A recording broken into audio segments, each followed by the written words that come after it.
So this is an annual United Nations sponsored day, and all around the world events are taking place in public to really look at disaster risk reduction and what we're doing. And today's event is hosted by the Bushfire and Natural Hazards Cooperative Research Centre with support from the Commonwealth Attorney General's Department, the Australian Institute for Disaster Resilience, Risk Frontiers, the New South Wales Office of Emergency Management and New South Wales Rural Fire Service. So the way the program will work today, we have a short run of speakers that will be introduced first off with our CEO Richard Thornton, following which we'll have time for questions and answers, and there'll be some time for a little light lunch and some refreshments at the end to continue some of the conversations that we hope will start off. The Twitter hashtag for today is hashtag IWDR2017, and that's a global hashtag, so if you'd like to get involved with that, please do. I do have to let you know that this event is being videoed and it's being recorded, and that recording will be made available through the CRC's website and also through the United Nations Office for Disaster Risk Reduction website. For those of you that have been registered today, we will keep in touch with you through our regular newspapers and briefings. You can opt out if you don't want to do it, but there's certainly a lot of good reading in that material. Our discussion this morning will be kicked off and introduced by our CEO, Richard Thornton. Before we do that, I believe there is a slide that the UN put together for today.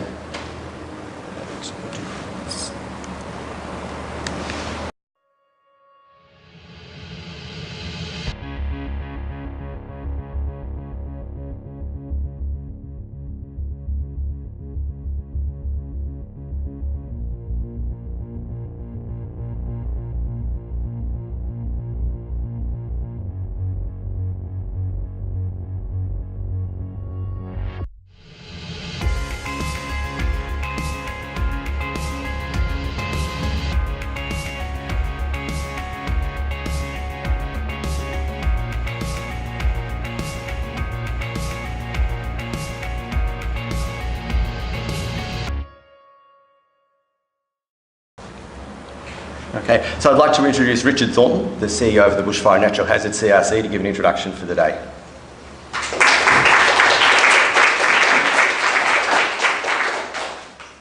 Thank you and welcome. Thanks for giving up your lunchtime to come and hear what we've got to say.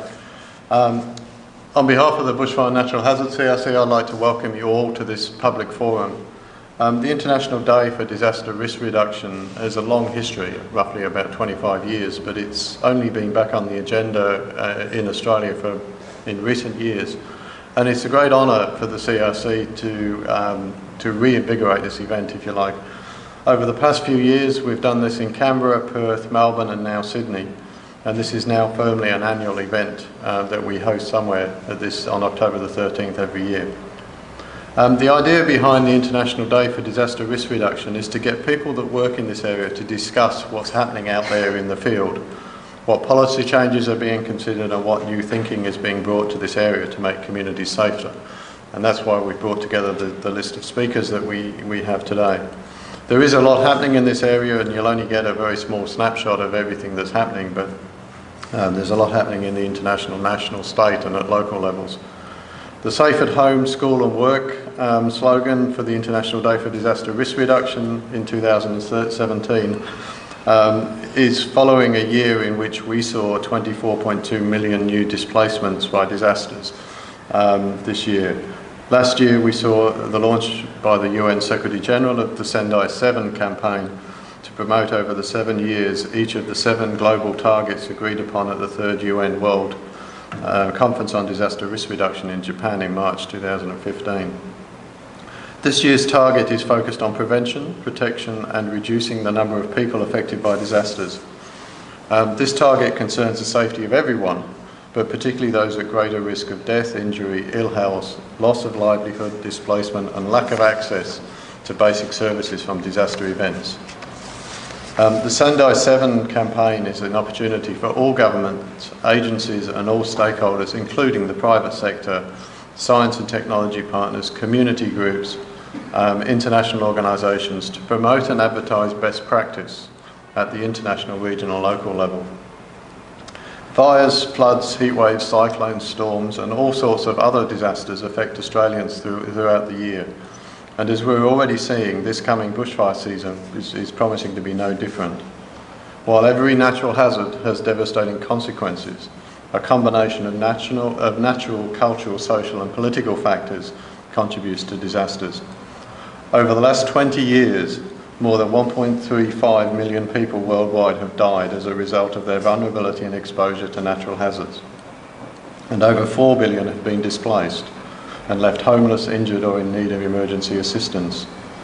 Deaths due to disasters from weather and climate-related events account for a large proportion of these deaths in most years. And there's also been a sustained rise, more than doubling over the past 40 years. Substantial mortality is also caused by extreme geophysical events, primarily earthquakes, tsunamis and volcanic eruptions. Disasters are gateways to poverty and distress for many people, and particularly for vulnerable people living in low and middle income areas. Reducing the risks that arise from rapid urbanisation, poverty, environmental deterioration and climate change is best achieved by avoiding the creation of those risks in the first place. We're all responsible for the success of the international agreements, as well as Australia's national strategy for disaster resilience, depend upon us getting it right. The Bushfire Natural Hazards CRC was established by the Australian Government 4 years ago to bring together researchers from the physical sciences through to the social sciences to investigate the major issues we face in dealing with natural hazards in Australia. Our aim is to make sure that the best policies and best practices are being considered by governments at all levels, non-government agencies, the private sector and emergency services. The CRC is made up of more than 200 researchers and postgraduate students from 30 universities, including, of course, researchers from various New South Wales universities, along with all the fire and emergency service agencies, land management agencies, and partners from the Commonwealth, including the Bureau of Meteorology, Geoscience Australia, Department of Defence and Attorney General's Department. Much of our research is now being used by our partners, with new insights coming online all the time. Public events such as this International Day for Disaster Reduction are an important way that these advances are promoted more widely in the community, so that our aim of achieving a safe and resilient community is not just an academic dream. I invite you all to keep in touch with the national research program that we're undertaking by following our calendar of events and reading our quarterly publication, the Australian Journal of Emergency Management, and our regular hazard news newsletters, which we'll send to everybody who registered for this event today. And keep up to date by following us on Facebook, LinkedIn, Twitter and our website.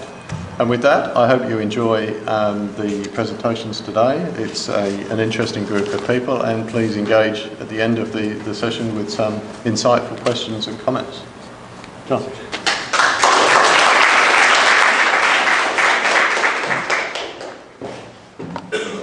Okay, before we move into our panel, I just thought I'd give you an introduction to the group as a whole, to look at, so you get an understanding of where they're coming from, and I'll give a slightly more detailed bio as they come through.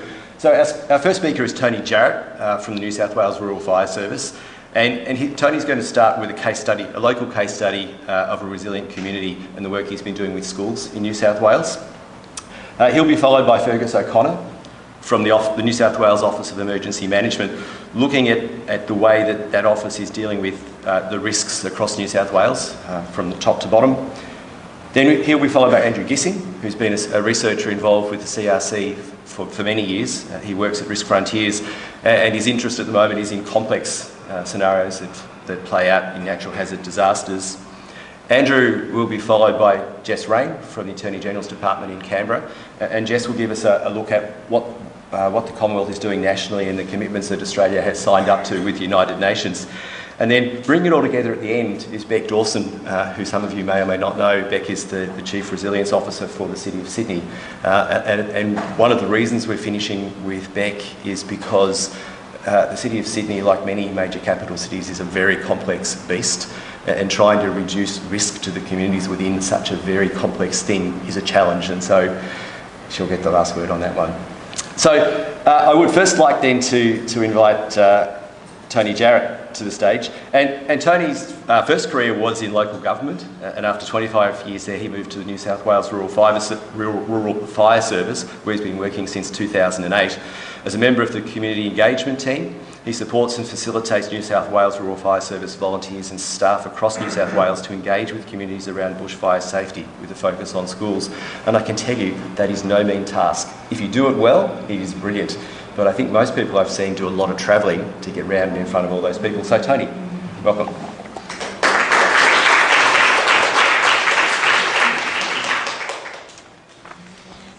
All right, thanks John for that introduction. And thank you very much to the CRC for inviting me here today. It is really a privilege to be involved in the International Day for Disaster Risk Reduction for celebrating that UN Day. I am going to focus on safe at schools. And so sort of strap yourself in. I'm going to take you from Sendai to St Ives North in about 8 minutes. So here we go.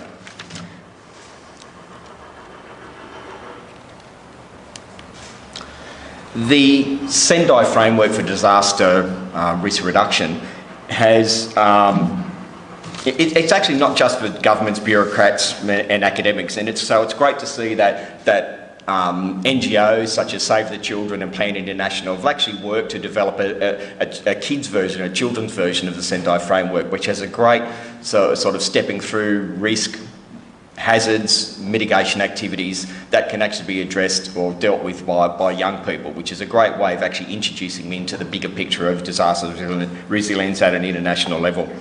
And similarly, the Comprehensive School Safety Framework is something that's been built by a number of NGOs and other international government organisations to really set sort of a framework for how school safety as a whole can be dealt with. And it has sort of 3 elements, 3 pillars to that. So it's around safe learning, facilities themselves, so that the building, the construction, the materials that are actually used in schools are to appropriate standards. It talks about school disaster management, so actually looking at the disaster management arrangements, procedures, planning that can go on in the school spaces. And it also looks at risk reduction and disaster resilience education, and particularly wanting to engage young people in those activities at the school level as well. So that's the sort of 3 framing elements for both the Sendai framework and the Comprehensive School Safety. So that's sort of the international level. Recent disasters continue to have significant impacts on schools and children. You know, and after such horrible events, that we can have a tendency to follow what I suppose I would describe as like a deficit model. We're putting a lot of focus on spending, or a lot of time is spent on apportioning blame, finding weaknesses, and trying to fix what is actually broken. If you're interested in what that photo is about, just Google up. Not now, but maybe later, Okawa, O-K-A-W-A, in the Guardian newspaper. There was actually an article, this is taken from the newspaper article only about 2 weeks ago, about 4 weeks ago, regarding a particular school in Japan.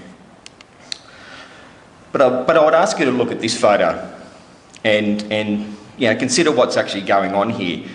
This is what's called the Kama Ishi miracle, which is something else you might wish to Google up at some point. And this event, or this activity at this school, the Sendai framework, Comprehensive School Safety Framework, and disaster resilience education gives us a strengths-based model to apply, particularly here in Australia, and I think that's what we're attempting to do.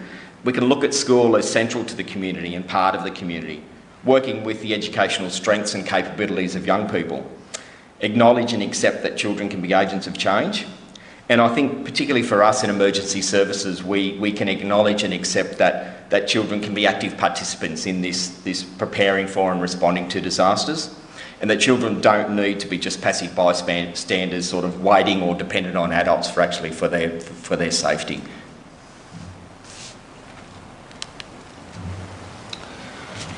So things like Sendai framework, CSSF, and the DRE, Disaster Resilience Education, are beginning to take traction in Australia.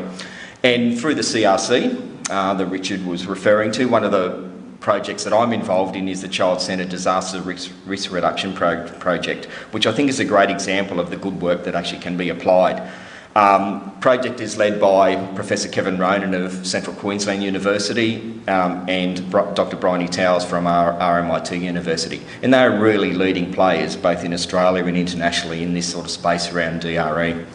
So agencies like us at the Rural Fire Service are working with with our other collaborators on this project and looking at two particular things about how we can look at research outcomes that can be applied at scale. And that links to practice-based evidence. Now, we're looking at our own programs and activities and asking ourselves, are they making any difference when it comes to DRE? Are they having an impact? And that's been quite illuminating to have that actually, those things evaluated to see how we actually are faring. The other element is looking at the evidence that's already around the world and looking to apply that evidence-based practice into what we are doing. So there's sort of two angles with that particular project. One of the key things that we're looking at from the Rural Fire Service point of view is emergency planning in schools. And that links back to one of those pillars I mentioned in the Comprehensive School Safety Framework.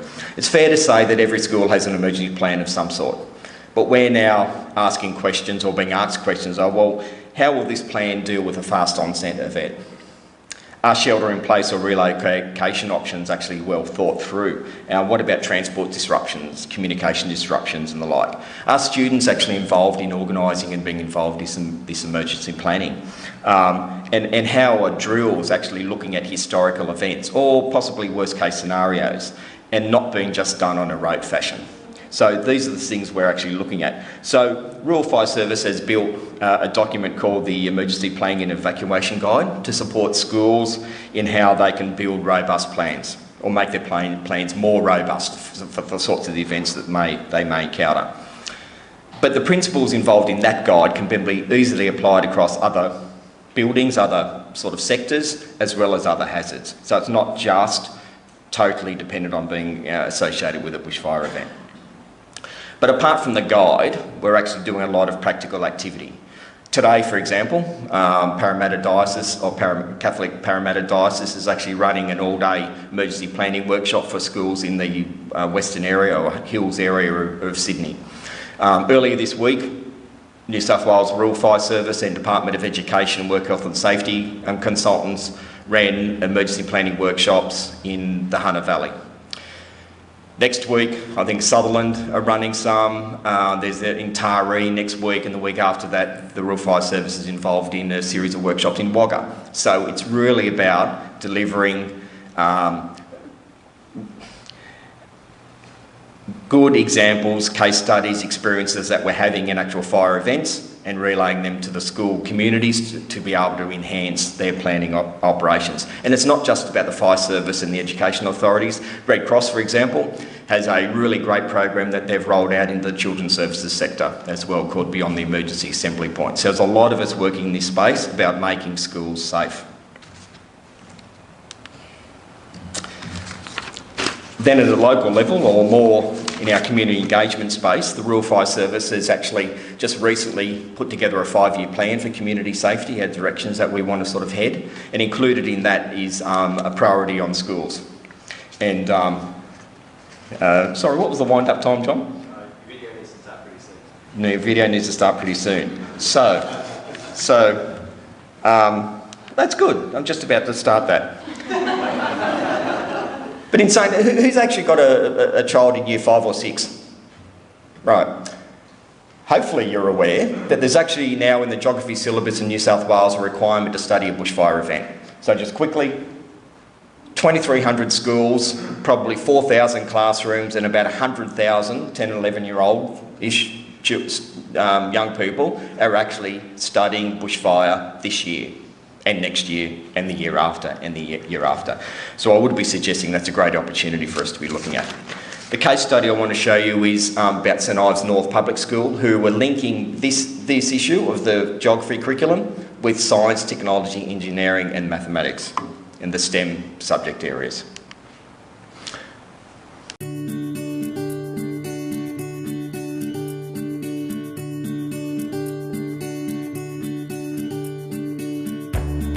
This year's the first year that our school had to implement the new geography syllabus, and a compulsory part of that geography syllabus was bushfire. I learnt a lot about bushfires in this process because before I wasn't really paying attention to, natural disasters in general actually. So, and bushfires, it made me realise how dangerous fire can actually be. I mean, I heard of earthquakes, tsunamis, but bushfires, I've never heard of big ones. And I guess I never realised how close we are to the bush and how susceptible we are to having a bushfire. I think we underestimated from a teacher point of view just how little they knew about bushfires and the local environment. I would say fewer than 5% of the families who lived on the bushfront almost had a fire plan that the children were aware of. We looked at some mathematical models of if a bushfire hit here and you had 20 minutes to leave. We looked at what the road network was like, how many people in the population, what the flow of traffic would be like, and they pretty soon recognised that there wasn't going to be a way out. So preparation became a really key issue. We had massive ideas. We started off with making underground bunkers for the whole city. Yeah, under the whole city. What do they think as young people would make a real difference to their community? The St Ives community here, it's a fire-prone community. What are the things that they could do? What are the things that they could dream up, come up with and design that could help prepare the community better, enable the community to respond really well if they're threatened by fire? And I saw a lot of people talking about how they would help people that would recover. So we found out that most houses burned down not actually because of the fire but the embers. So then we came up with our robot, which drives around and it senses heat and it beeps when it detects heat. The drones and the computer applications, the robot programming, that type of thing. It's just brilliant. Rather than just our community engagement being focused on parents, perhaps we should spend more time focusing on kids, because we get this storm project has shown up the kind of ideas, the enthusiasm, the taste for learning of these kids, and we can tap into that. So what we've got here is the Heartbeat Pro. So what it'll do is it'll save firefighters' lives by turning on and off and showing you when you need to get out of the fire and if your heart rate's too high. Yellow is just a warning that you should probably monitor your heart rate. Orange would mean you should probably get out of the fire, and red is you need to get out of the fire as soon as possible. They built their own websites, they've got their own software packages, they've got fundraising ideas, they've got ways of getting volunteering in to help a local community. But it was really, really wonderful, and it always reminds me that our future's in safe hands when you see the work of these young people. The main thing that they've learnt from it, from my perspective, is their role in preparation and survival and recovery from bushfire, that they can be really active agents of change in their local communities.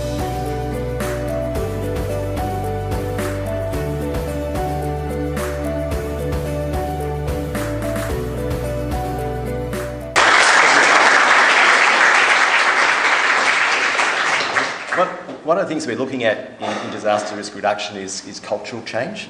And what better place to start with cultural change than the kids? Because if we make a difference there, imagine what it will be like in 5 and 10 and 15 years from now. So well done, that's really good stuff. So our next speaker is Fergus O'Connor from the New South Wales Office of Emergency Management. And Fergus has broad responsibilities ranging across emergency management, both at policy and operational levels. He's a member of the State Emergency Management Committee in New South Wales, a member of the Australia-New Zealand Emergency Management Committee, and is the State Emergency Recovery Controller. Why are you here? You must be busy. But before he took on that position, he was the Director of Security and Recovery Coordination Branch in the New South Wales Department of Premier and Cabinet. He's worked in the New South Wales Ministry of Police, and Fergus is a graduate of the University of Sydney with a Masters in Public Administration, and he is a former Army Reserve Infantry Platoon Commander. So Fergus, welcome.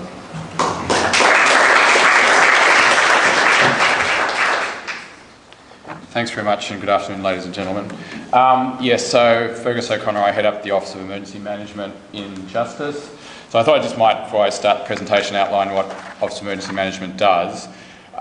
We support the Minister for Police and Emergency Services in his portfolio coordination responsibilities, so looking after the 3 emergency service organisations that we have in New South Wales. Then more on the emergency management side, we at the policy level, as it was indicated, sort of are custodians of the emergency management system in New South Wales. So we administer the State Emergency Rescue Management Act, we run the State Emergency Management Committee, and we oversee the emergency management plan.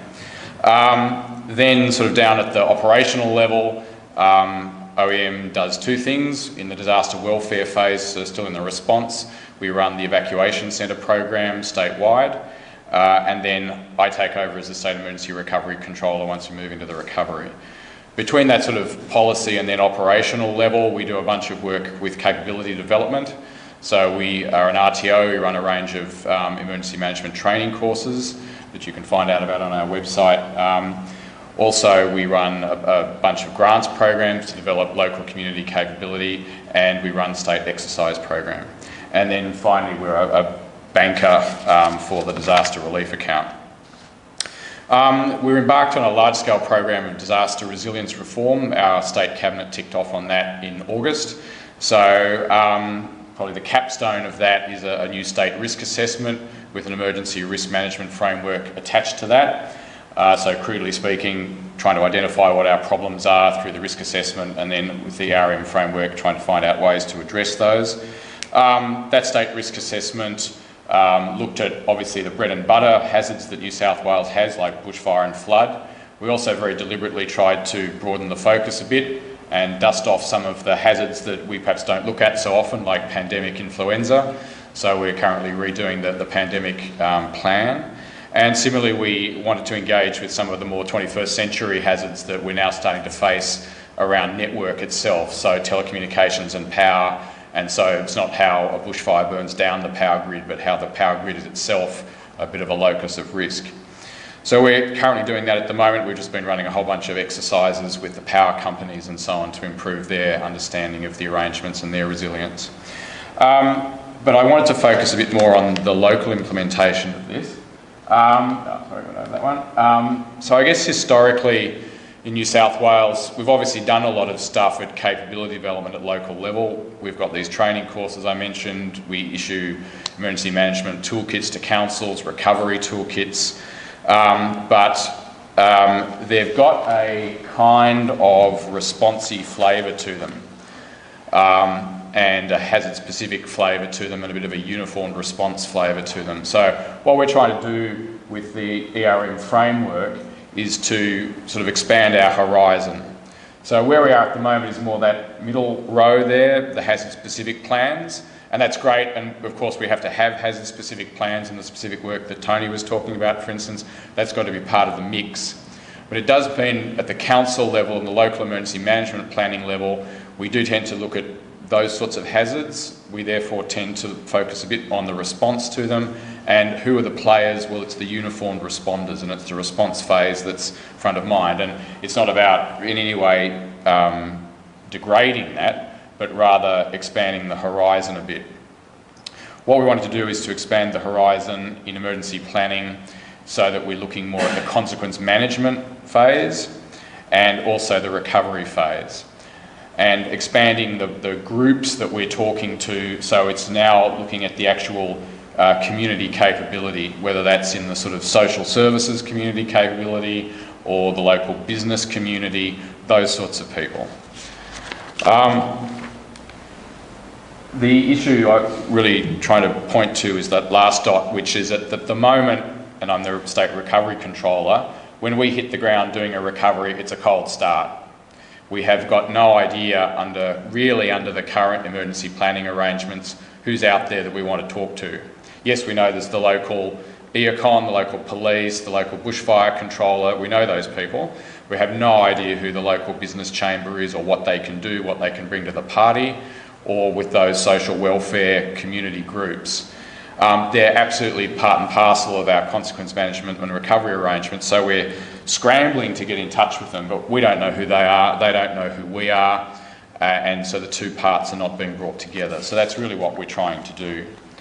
So we've now got some resources to put some flying squads out there who work alongside with the hazard management, community engagement people to broaden that discussion and really effectively to almost take a recovery committee but implement it in the planning and preparation phase.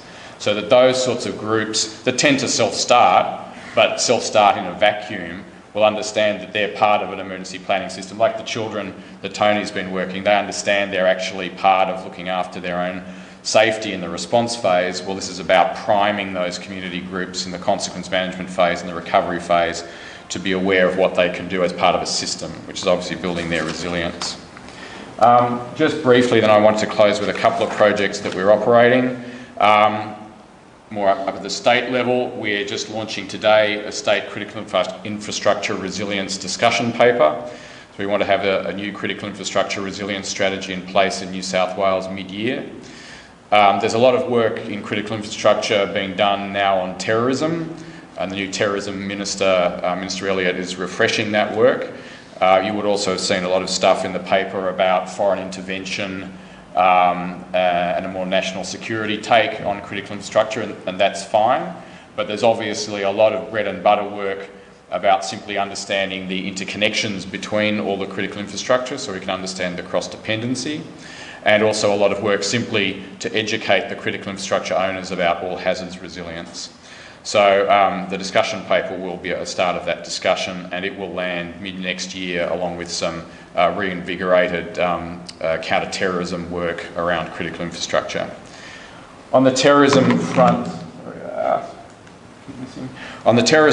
just finally, we ran a terrorism recovery exercise in Sydney just recently. Obviously, we're very used to running recovery operations for a fire or a flood, but terrorism tends to have its own particular differences.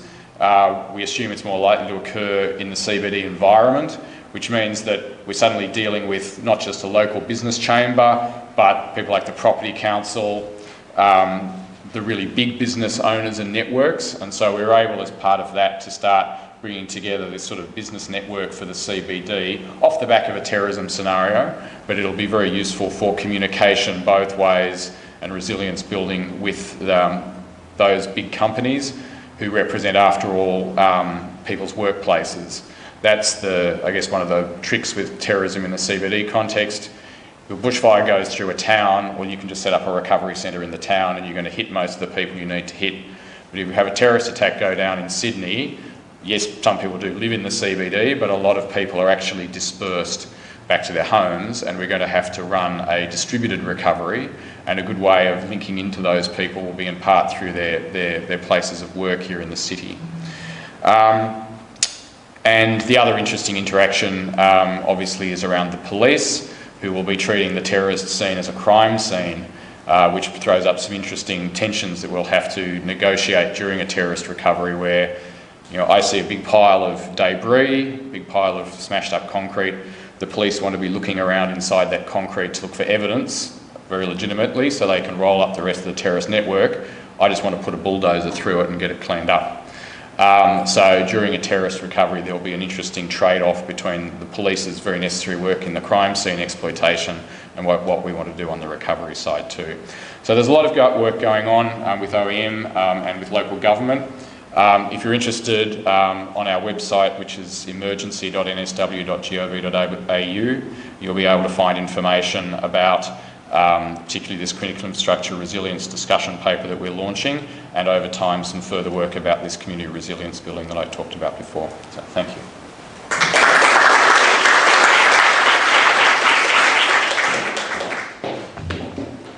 Thanks, Fergus. Our next speaker is Andrew Gissing, and Andrew is the Director of Government Business and Resilience at Risk Frontiers. Before he joined Risk Frontiers, he held positions of Deputy Chief Officer of Victoria State Emergency Service and was as an executive at New South Wales Department of Family and Community Service. Andrew leads the Risk Frontiers Risk and Resilience Group and works with Risk Frontiers clients to enhance their ability to manage risk and engage effectively with stakeholders. And he's recently contributed to publications with the World Health Organisation and the International Federation of Red Cross and Red Crescent, and he is a researcher of the Bushfire and Natural Hazards CRC. Welcome, Andrew.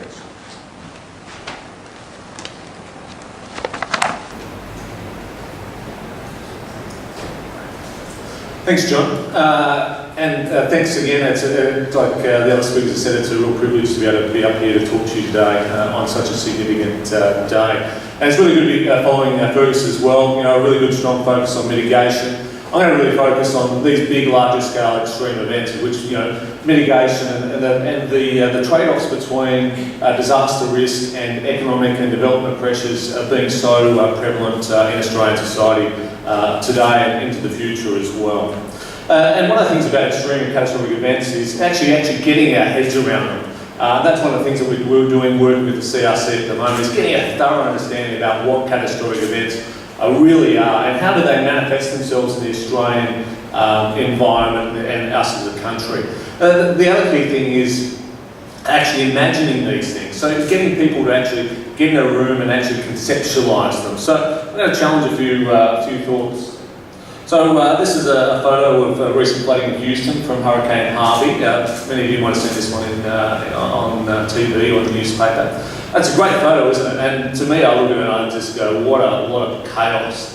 But there's some really good things in this photo, I think, that are coming out. One is the level of community capability and capacity that's coming through. If you read a lot of local stories, it's not the emergency services that are necessarily out there rescuing everybody in the floods. It's actually emergency services letting go and embracing community capability to respond in these catastrophic events.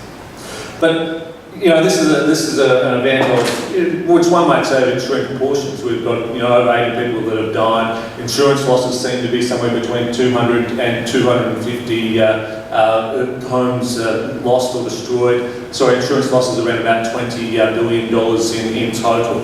We've got about 30,000 people still temporarily displaced as a consequence, and severe infrastructure damage as a consequence of the flooding. Some of you might have also seen the stories about the chemical plants that have been impacted along the Gulf Coast there as well, with associated other significant risks. So we're not just seeing these catastrophic events in terms of flooding, we're seeing the cascading consequences and nature from this as well.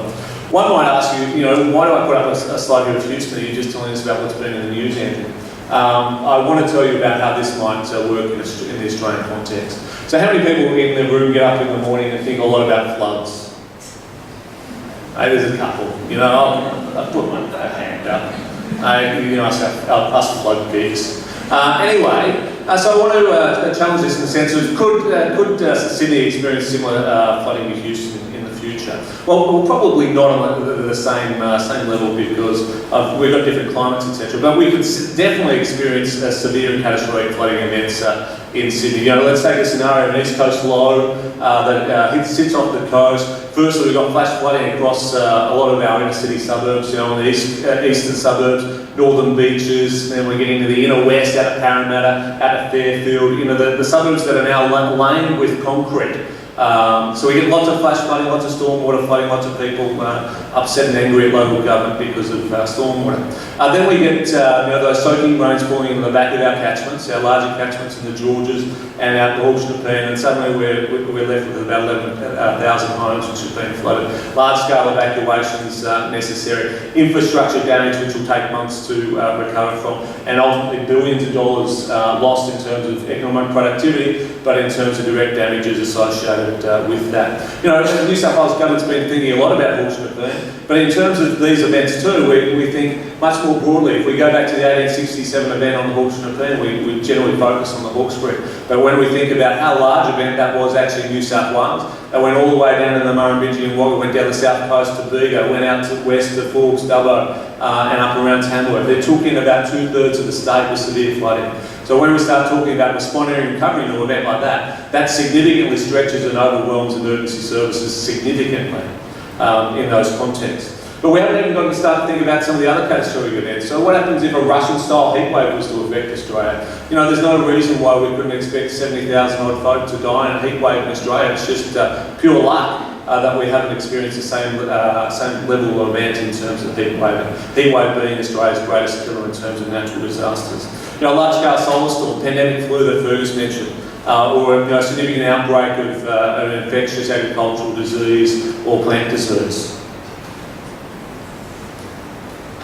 So what's really challenging us most about catastrophic disaster events? Well, there's a few things absolutely for sure, like extreme events take up the most level of damage and also the most number of deaths in the Australian context. So they're important to focus on, both in terms of risk mitigation and across the whole PPRR framework.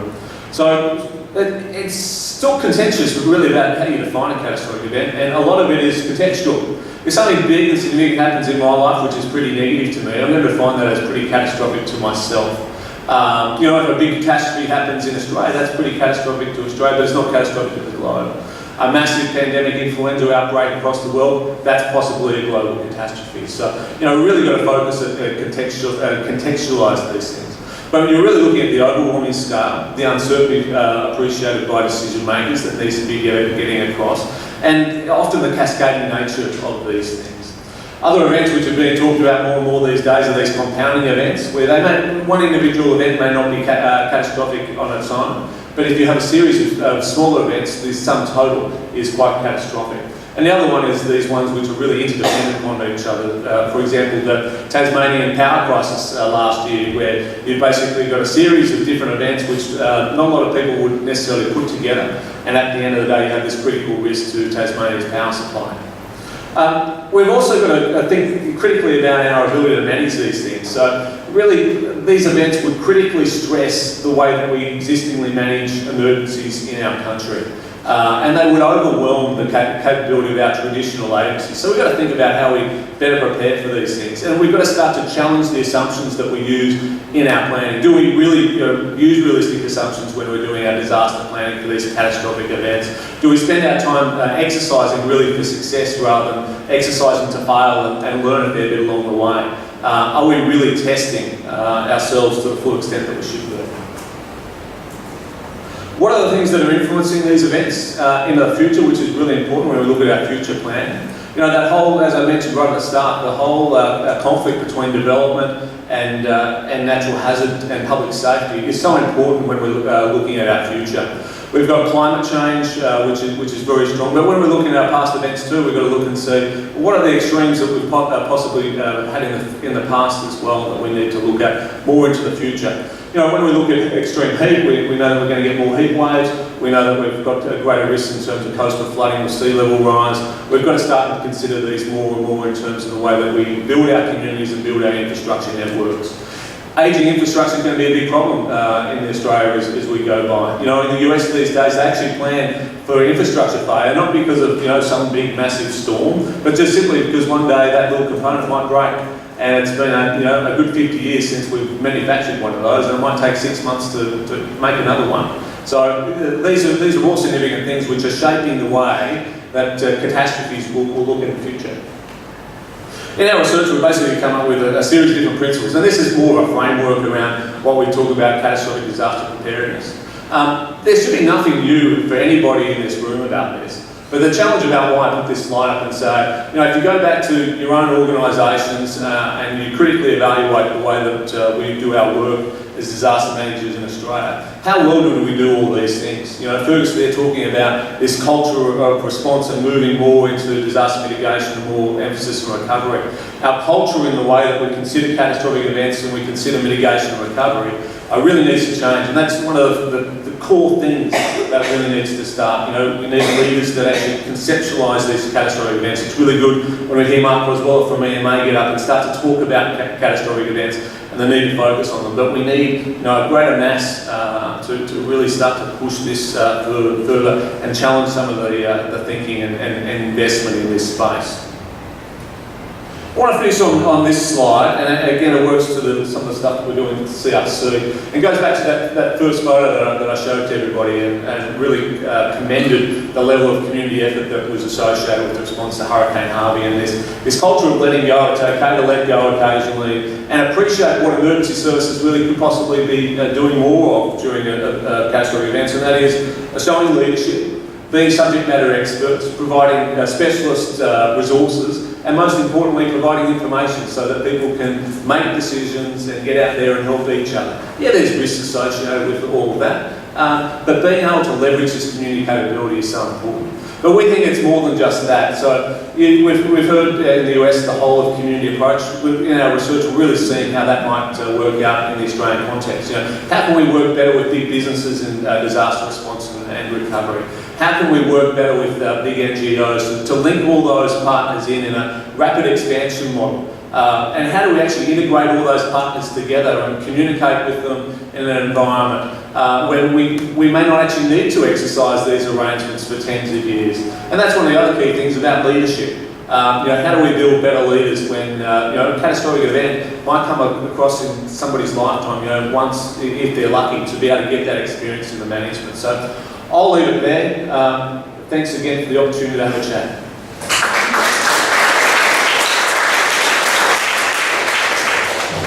Thanks, Andrew. And so leading off the back of catastrophic events and the sort of things that Andrew spoke about, lifts them up and they become national scale. And I guess that's an opening for Jessica Rain, who works for the Attorney General's Department in Canberra, to start to look at what's being done at a national level, what commitments we've made globally to the United Nations through the Sendai framework. And rather than go too far into it, Jessie's an acting director of the Disaster Resilience Branch, Strategy Branch in the Attorney General's Department in Canberra, soon to be part of the new Department of Home Affairs in the coming time. And she works closely with the government trying to develop a strategy for implementation of the Sendai framework in Australia. So Jess.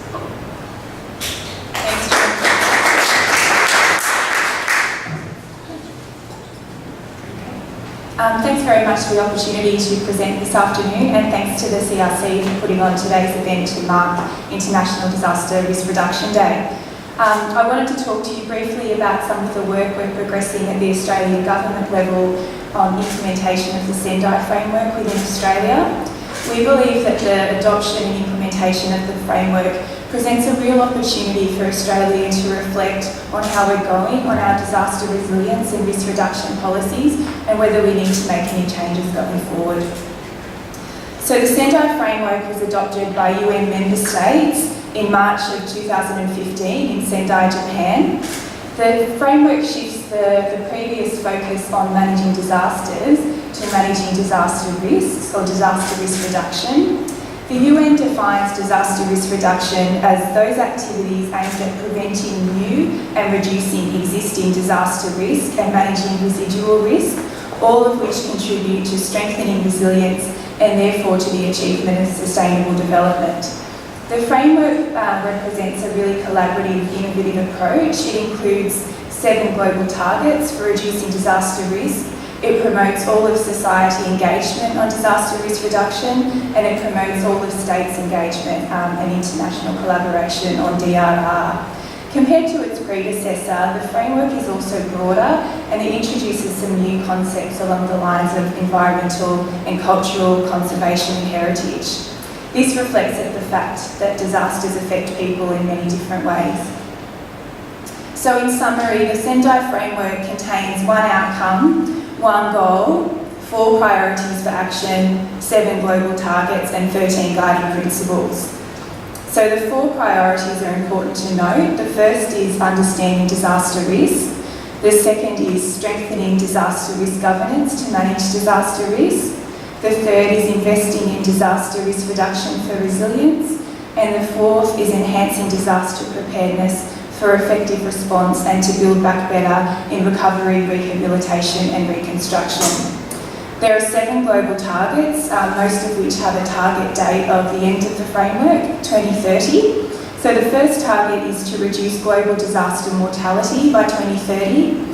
The second is the theme of today's International Day for Disaster Reduction, and that's to reduce the number of affected people globally by 2030. The UN has released some definitions in the disaster risk reduction space, including what is meant by affected, and that's defined quite broadly. So when we talk about people affected by disasters, we're talking about a broad range of factors, including injuries and illness caused by disasters, people's dwellings being damaged or destroyed, and people's livelihoods being disrupted or destroyed. The third target is to reduce disaster economic loss by 2030. The fourth is to reduce disaster damage to critical infrastructure and disruption to basic services by 2030.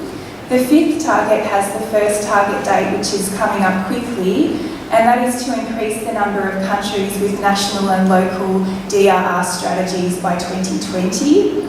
The sixth target is to enhance international cooperation to developing countries to help them implement the framework by 2030.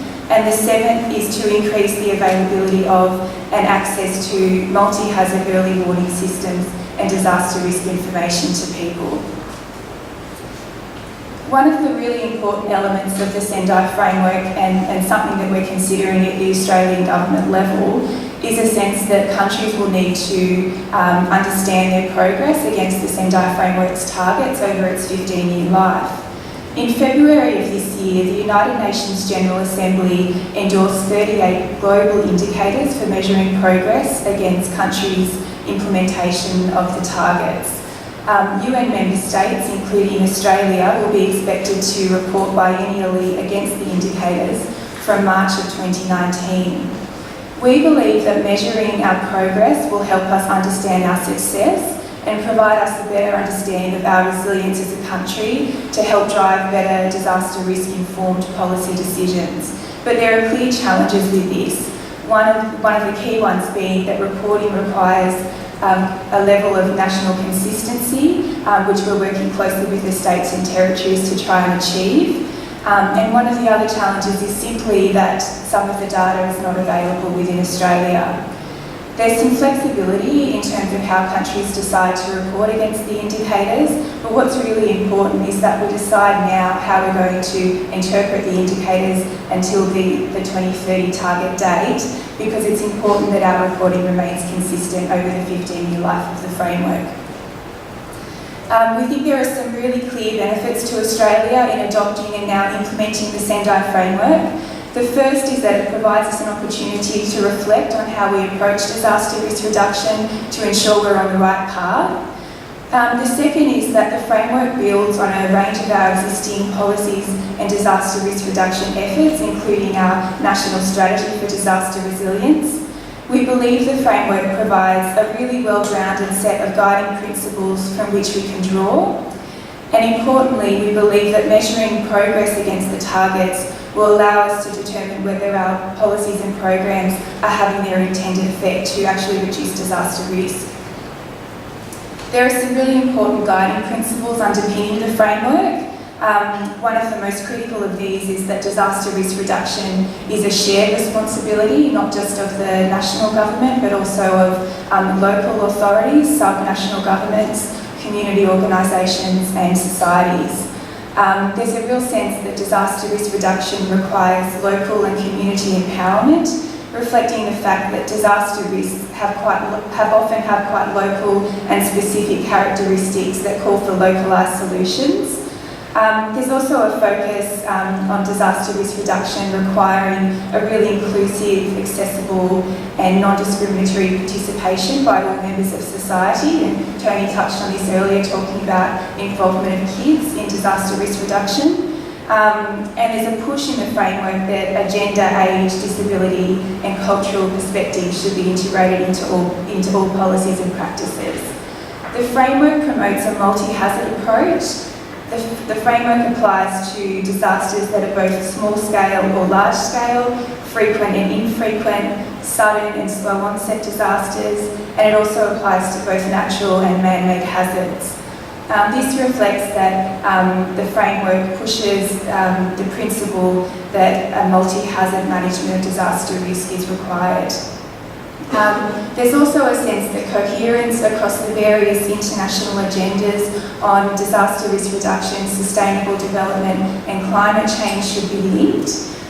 This reflects the fact that we can't achieve sustainable development without reducing disaster risk and vice versa. And there's also a sense that international cooperation is required to ensure that countries work together to achieve disaster risk, reflecting the fact that disasters don't necessarily know national or regional boundaries. In terms of what we're doing at the Australian government level to implement the framework, since its adoption in March of 2015, we've been exploring options to embed the framework's guiding principles into our existing efforts to reduce disaster risk. And this year we've more deliberately started to consider how we can specifically implement the principles and activities promoted in the framework into our national policies. Earlier this year we established the Sendai Framework Working Group, which comprises officials at the Commonwealth and state and territory level. And through that group we're developing a national roadmap for implementing and reporting against the framework. Part of this work will will require some data collection trials early next year to determine whether some of the assumptions we've made about our readiness to report against the Sendai framework indicators are appropriate, so that will occur in early 2018. We're also considering the idea of establishing a national platform for disaster risk reduction, which would be a nationally owned and led forum involving stakeholders from across society. We don't currently have such a forum, but we know that over 93 UN member states do have such a platform, and some of our like-minded partners have provided really positive feedback about the impact they have had in their countries. We're also looking at establishing a Sendai Champions Network to improve communication both within government and across the various sectors that have an impact on disaster risk reduction efforts. Thanks very much for the opportunity to speak to you today, and I hope to have some further discussions after this.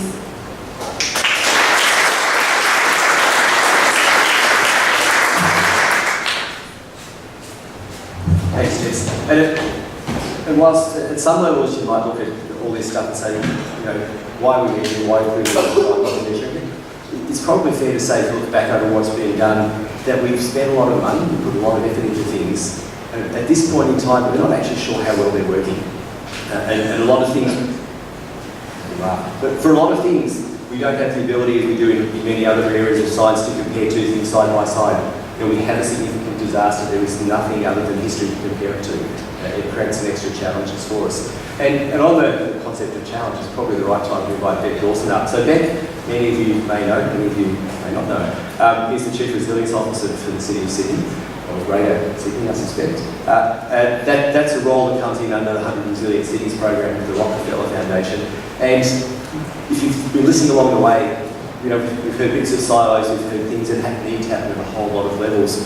When you look at a city as big as Sydney, at the complexity of the geography, the infrastructure, the people, the communities, the schools, the cultures, all those things, that's the world that Beck sits in, trying to make it a better place. Beck.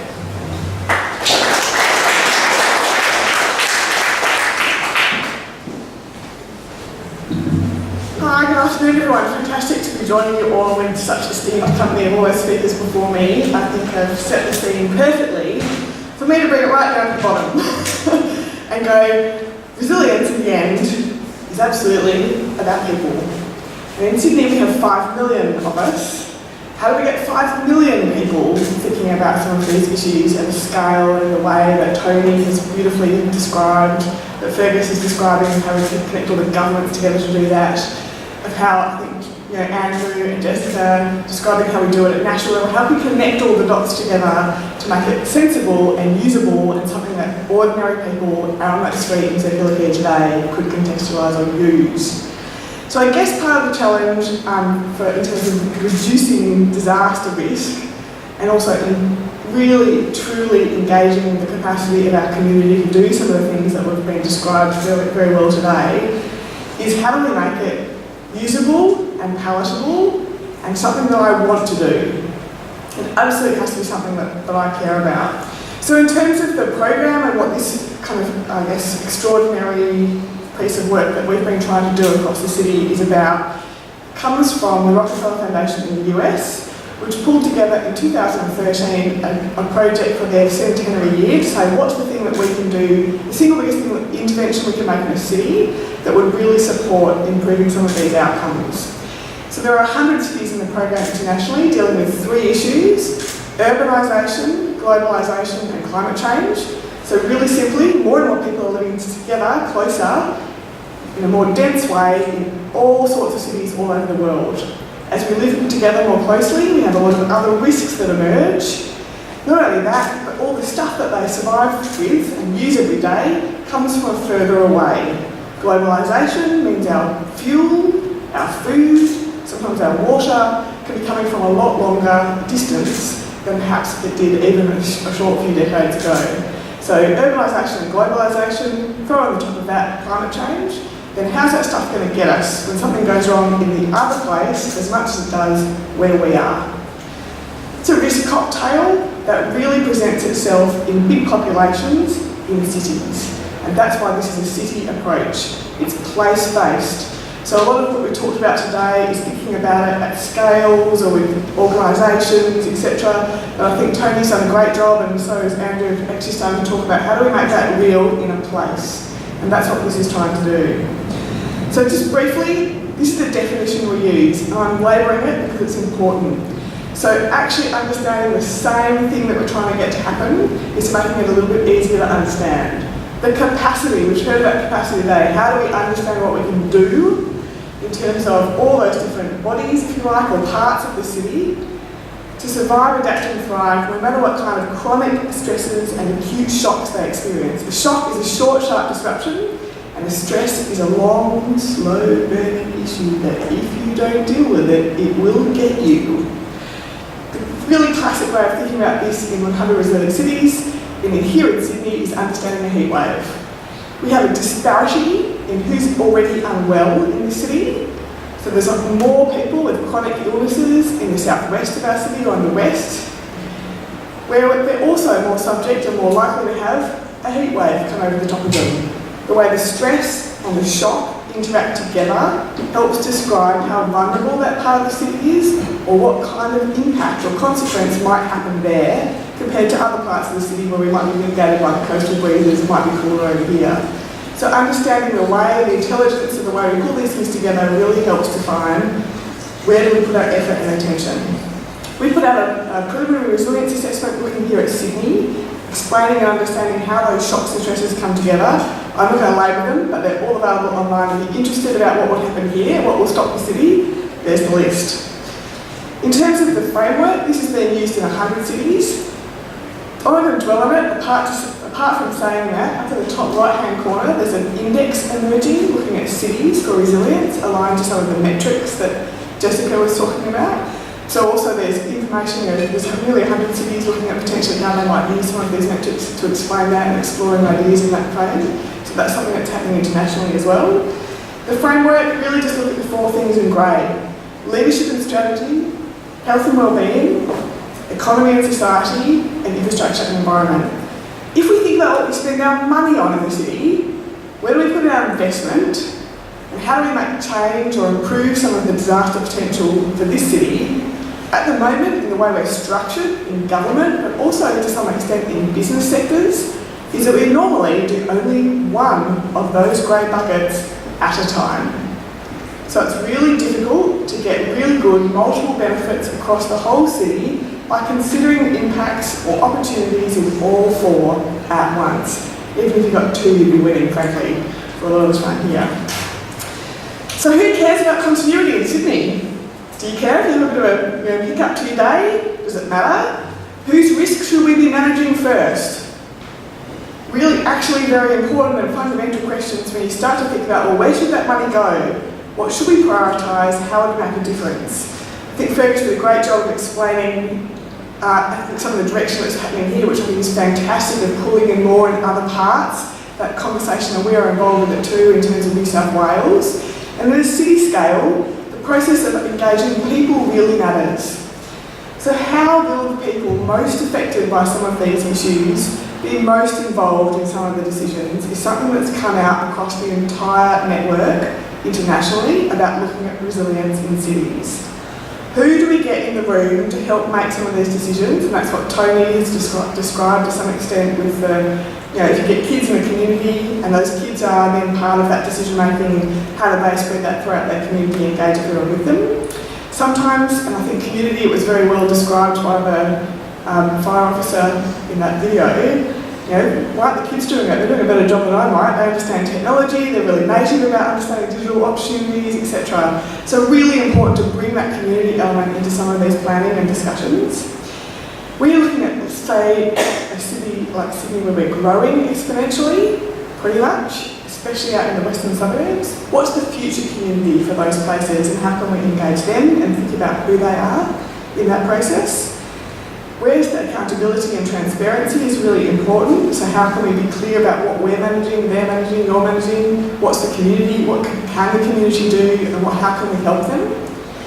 And I think that responsibility to that inclusion and that process and structures, mostly we don't have very many of those currently, and they're the sorts of things that we can certainly improve on. So what makes Sydney vulnerable? We did an exercise across the whole city. We did an engagement exercise over the last 2 years. We spoke to people in small groups, in focus groups in each of the 6 new planning districts of the city. And we asked them, what did they think made Sydney strong? What made us vulnerable? What should we spend effort and attention on?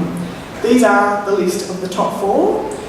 Interestingly enough, this list actually was the same list that we got from experts and from operators across the city with the other engagement exercises we did also as part of this work. So this is really the list of what people across Sydney, regardless of where they sit or where they come from, think are the things that matter most. So that fragmentation and the structures that divide us are getting in our way of doing well and making decisions together. Understanding the difference in inequity across the city and how that's progressing is something that people acknowledged in all sessions. What's the lived experience? How do some of these decisions play out right down to the bottom? Are we transferring risks through our city decision making so it goes right down to the people at the end, actually then suffer risks or suffer disasters? Declining social cohesion was something everyone was generally concerned about, whether you live in an apartment building and understand who your community is there, or whether you're in communities that are changing across the city. How are we adapting to heat and climate? And what are we doing about communities' understanding and preparedness, things we've been talking about today. So here are the priorities for our city, and this is what will appear in our strategy for the city. This is the direction it's heading. How do we do better and inclusive governance in this place, so that people understand better some of the things that have been described today? How do we connect together so that we're being more cohesive? How do we adapt to the climate and get on with living with it the way it is and with the approaches and the events that we have and are happening? And how can we prepare it better, especially in that community capacity? But I want to make a point about how it all connects together, because I really think it does. It's fantastic to go last, thank you very much, and go, well, that's awesome. We're down at local government level, working with every council across the city. We have 34 councils coming together in this program. How can we respond to some of these global frameworks and bring it back down to the ground and make it operational? How do we really truly support individual people down the bottom? There's the UN Sustainable Development Goals, the Paris Agreement, the Sendai framework, thinking about global risk reports, understanding cities' agendas. What does it mean? It's all really important, useful framework. But actually, they're the same list that we've just had from the community. How do we do governance and inclusiveness better? How do we connect and be socially connected? How do we adapt to the climate? How do we manage risks? All those things sit in some of these frameworks. They're not different to the kind of ideas and issues that other countries and other cities are faced with either, because we're people. So if people are managing those things across different parts of the world, what can we do here in Sydney? We need to be more inclusive and equitable, and I'm calling that a people-centred city. More connected and cohesive, so how connected can we be? Adaptive, how can we live with our climate? And how can we get ready? Down through the layers. So this is my top list of how you do a resilience approach for cities.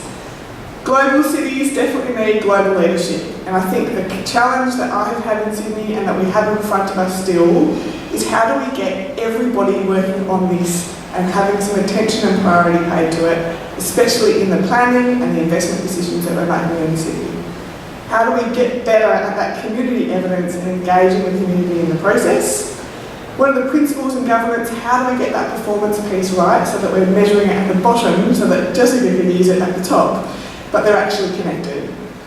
And how are we doing resilience well? Are we being risk aware? Are we understanding those risks better? Are we being inclusive? And can we make multiple benefits where we do make those investments? It's definitely a team sport. I'm very glad to be part of the team that's here today and look forward to working with all of you on making Sydney a much more resilient city. Thanks.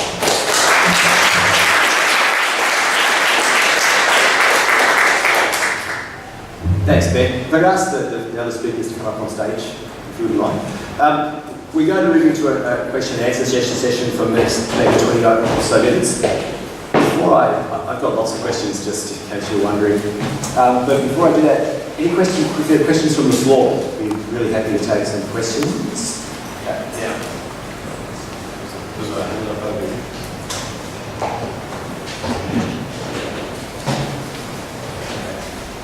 Hello, my name is Alan Young, some of you know me. I work for a company called EMM Consulting. I'm a bit of a coastal specialist, which means I deal with things like coastal erosion and coastal flooding.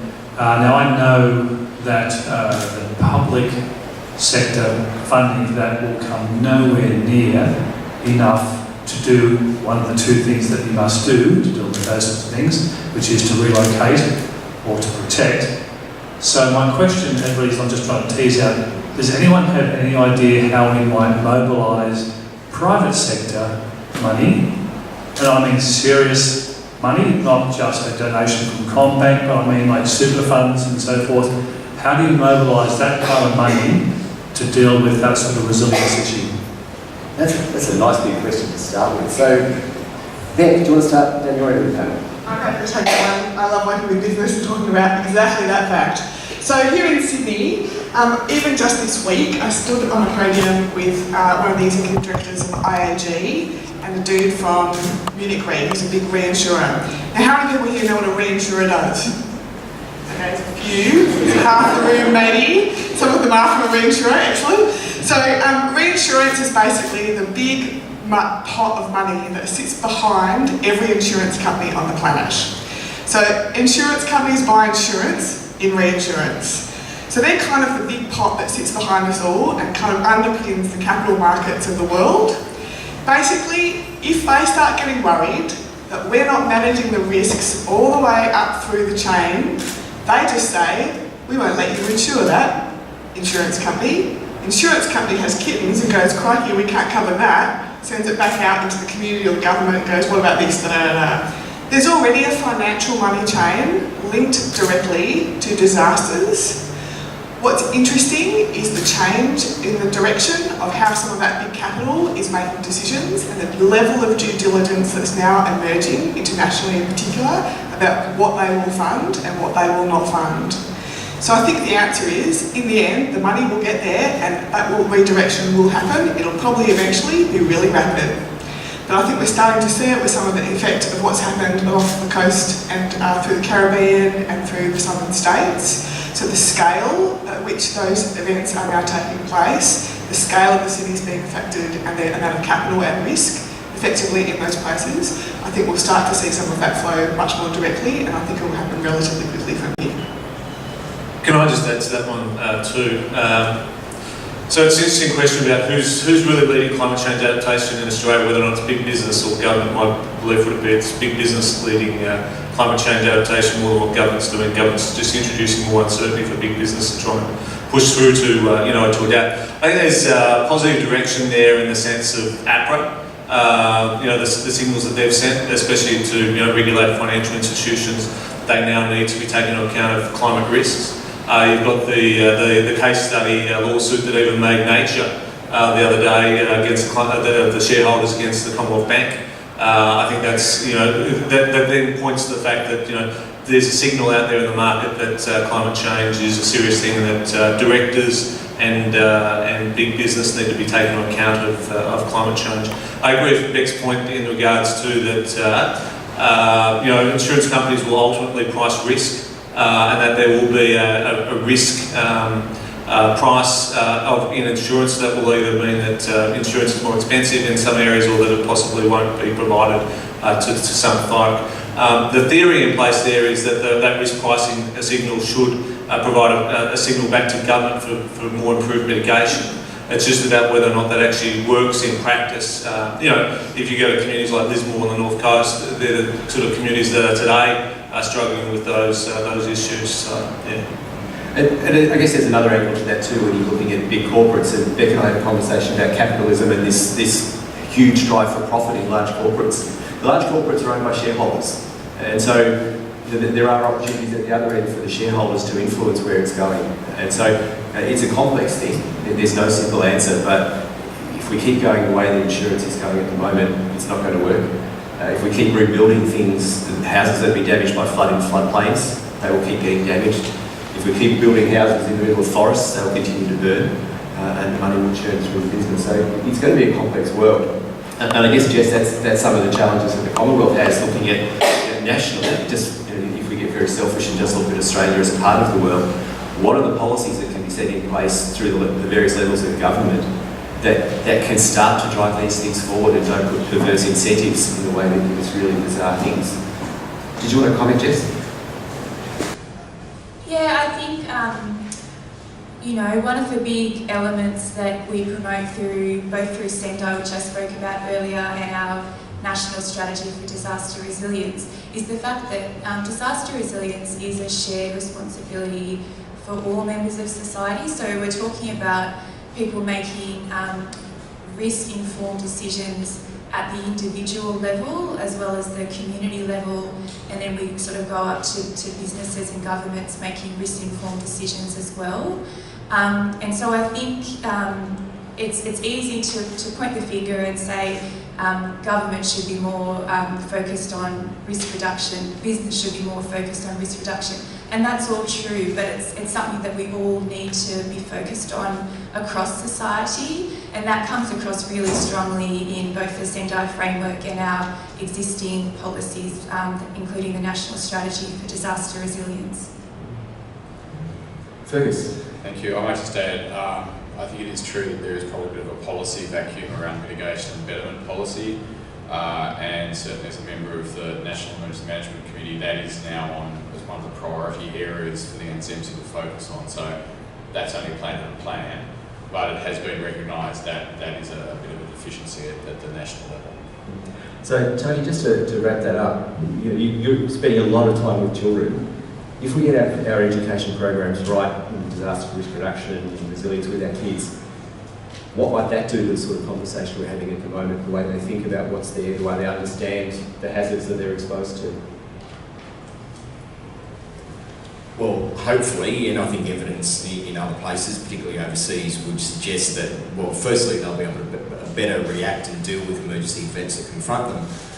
However, that can be transferred into I suppose what I might describe as being better citizens, how young people can contribute to their communities and their societies, and that's probably one of those other elements that go beyond, in our case, just dealing with bushfire education, but how it can contribute to, as I say, better citizens. And I think there's been some good examples of that even in Australia, in Victoria, post-Black Saturday bushfire events. Schools like Strathewin Public School, Anglesey Public School in Victoria, both working on programs around, but even called Survive and Thrive, and I think that's a nice sort of description of what it was about. That young people who'd even been exposed to really significant events are actually able to grow from that in some way, and that's been really important. So I think that'll be one of those long-term legacies, I would hope. Yeah. Okay. Any more questions from the floor?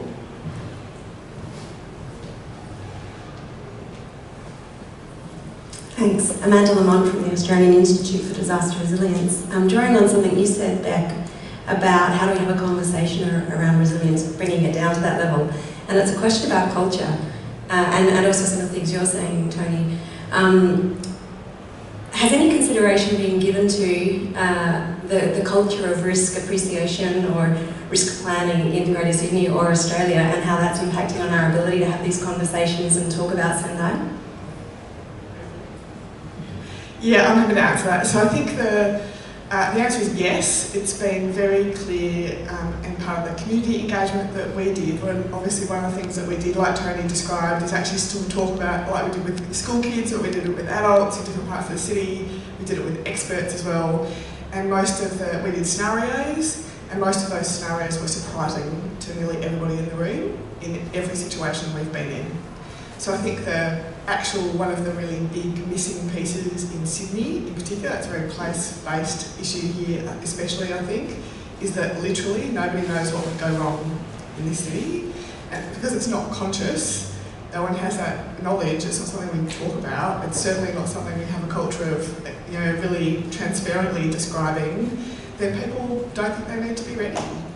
And it's kind of idiot, right, at one level, except it's really basic and really important that if we're kind of being complacent. I mean, we've talked previously, John, about learned helplessness in Sydney in particular, is because we're not talking about those things. People don't understand that's a problem. But when something does go wrong, what we've seen in some of the recent disasters, in the conversations that we've been having with councils and council services and in the aftermath, is that actually people end up in a trauma situation if something does go wrong to them, because they have no sign of it coming. And so then you've got a huge amount of the community that really has zero capacity to be able to help and do things in the way that's kind of been described. So from my point of view, it's probably the single biggest community issue in terms of the strategy and the approach that we would try and that we're talking to councils about. From a more community perspective, is just the awareness of what might happen. And the other bit then is how do we collectively have that conversation so we really be consistent in the user messages so that everybody sitting here and all of us talking to the community in the city actually kind of is being consistent about how we help people do that. Okay, any more questions? Yeah, over here. Hi, I'm Heidi Groom from SES. I look after the Sydney Northern region, so Beck, I know the issue of the population and the demographics and the whole culture of dealing with so many people in Sydney, and Tony as well. Just, I guess my question is mostly for the two of you. I know whenever I run any workshops with, you know, school groups, aged care facilities, anything that I do, although as an SES person I'm supposed to only talk really about flood, storm and tsunami, I make everything I do multi-hazard. And I guess it's sort of a reciprocal thing that I can see, you know, Tony, you're doing some great stuff, you know, across the state, and I know Beck's doing it in Sydney as well. Can I just, I guess, ask that anything anyone does in the room, in this space, make it multi-hazard, because there's no point all of us trying to get to the same people multiple times with different messages. You know, preparing for one emergency really doesn't have a lot of difference in it, you know, in your emergency kit or your evacuation plan or anything. It doesn't really matter what the hazard is. People just need to know that things can happen and they need to have a few steps in place. So I guess it's a little bit of, you know, give and take there as well, but just think multi-hazard all the time. Thank you. Okay, I'm not sure there was a question, it was more of a statement, I suspect. But it is an important thing, because once a hazard has happened, an event has occurred, a lot of what comes next is quite similar. Yeah, if I could just say, I agree with that, and it is a really important issue. An interesting thing, as you're aware, where I mentioned the Stage 3 geography syllabus, it refers specifically to bushfire.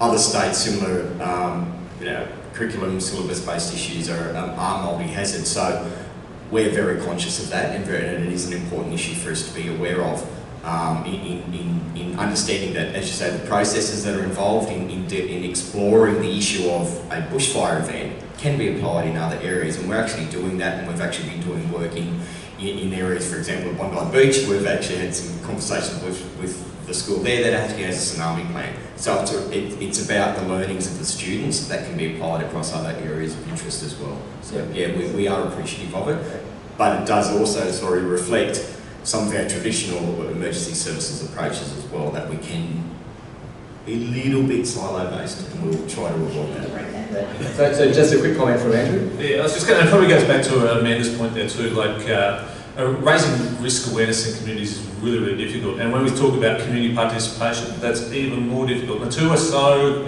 intimately connected that if we, like, especially in a place like Sydney, so it's really difficult to get good solid community participation in Sydney, because people don't necessarily connect to geographical communities. They connect to so many different parts of the city. So to go and say, okay, we're going to run a session there at Randwick tomorrow, we're going to engage with the community of Randwick, that's like completely theoretical, but in practice completely hopeless, because you only get the die-hard preppers from Randwick to come along who are already risk aware. But essentially, it's looking at better ways of tailoring risk information, I believe, to get in there to people. So, you know, everybody knows that possibly you might get some information on your 149 certificate, but how many people really look at that? And how many other places would people actually go to actually find whether or not they're actually aware of risks, other than broad general statements of, you know, have you checked your bushfire risk, or do you live close to the bush? You know, this goes the same thing about climate change. You know, everybody loves seeing polar bears in the Arctic, but how does polar bears in the Arctic relate to my hills hoist in my backyard? Interesting question. So I was reading the conversation this morning, you sort of came in, and there was an article on the work we're doing today, and the headline was, "Psychology holds the key to getting people out before disaster strikes." And you know, there's a lot of work that we can do on process. We can have systems, we can have processes, we can have ways we do things, but there's hearts and minds that we need to deal with, and I live in Melbourne, and we don't get exposed in the city to many floods, we don't get exposed to many bushfires, and if you start to talk to people about things that could be a risk to them, even where they are real risks and they could happen, if they've not experienced it within a recent past or within their lifetime, it's not real. And so that part of it is there. And the other thing to add too is when we look at the growing social divide, if you like, is that there are people that live day to day for many reasons. They require cash, they require access to food on the day. And when you start to look at things, there are things we can do that minimise risk for a portion of the population, and there are a proportion of the population for which that work will not make any difference. They will still be highly at risk. So on that, I might go across the panel, starting with Beck, for any short last vignette that you'd like to share with us. Yeah, so I think the experience in Mexico City, I have the great privilege of obviously talking to other people doing exactly the same job in other cities in the world, and they have a whole range of different issues, but in the end they're really similar to the things we're talking about here. How do we get people working together? How do we get the community engaged in understanding these issues? How can we invest money in the things that would mitigate these issues in the long run? But Mexico City is an interesting example because obviously they've just had a massive earthquake. They lost a relatively small number of people, partly because on the day of the earthquake, they had their annual earthquake evacuation drill that works across the entire city. So the whole of Mexico City does a drill every year on the anniversary of their 1985 earthquake.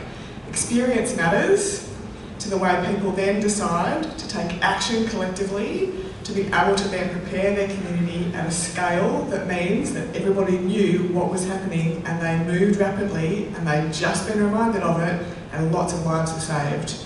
I think it's a good example. I think, what does it mean in Sydney? What would that example be here? How could we make one that would be really tangible and meaningful, that's multi-hazard?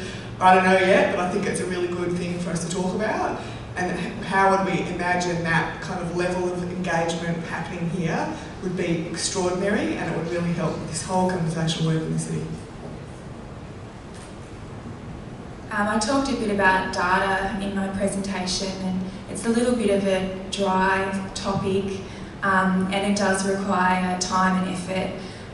But I suppose my closing statement is probably just focused on the importance of data. We do have the Sendai reporting process commencing at the beginning of 2019, which from the Commonwealth's perspective is a driver for us to improve our data collection processes and try and get some level of national consistency where appropriate. But we're really keen to work together with other governments and businesses as well, where appropriate, to try and improve our data collection processes in Australia, really just to provide us that opportunity to reflect on how successful we've been in the implementation of our policies and programs. Thanks. Just for me, we talk about the problem of getting the motivation happening. Sounds a bit sad to go and target communities when they've just been affected, but we've had some very productive workshops up in Lismore where the community is really primed and wanting to talk about these things. And so that sort of model I was talking about trying to tap into the welfare sector and the community sector and the business sector, sort of particularly profitable, productive off the back of an event. And then our idea, I think, would be to then identify those councils as champions around the rest of the local government sector so they can carry that word on their networks as well. I reflect what Jessica just said and take that one step further. We've really got to challenge our understanding about where we invest our precious taxpayers' dollars in disaster mitigation and whatnot. And we really need to be making sure that we're spending those as wisely as we possibly can because they're so scarce. We need to be making sure that we're investing in the highest priorities, and we only do that if we've got the best available information about risk. And we also only do that if we actually evaluate effectively what we're doing in terms of mitigation. So we've got to get a better understanding of how effectively we're working out there with communities to mitigate risk and to ultimately improve into the future. And just probably a second point, and support everybody else really talking about that this really is about an equal partnership with the community.